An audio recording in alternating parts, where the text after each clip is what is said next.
பெருக்கல் வகுத்தலுக்கு கூடும் நேரம் வழி இருக்கு.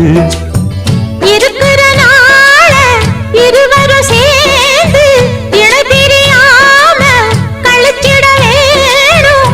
ஏதோ ஏதோ சொல்ல தோணும். அட உன்னோட உன்னான மூணாகும். அது இப்போதும் எப்போதும் தேனாகும்.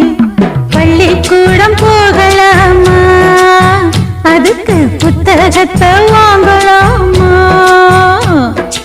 எல்லோருக்கும் நல்ல பாடம் சொல்லாமலே புரியும் பாடம்.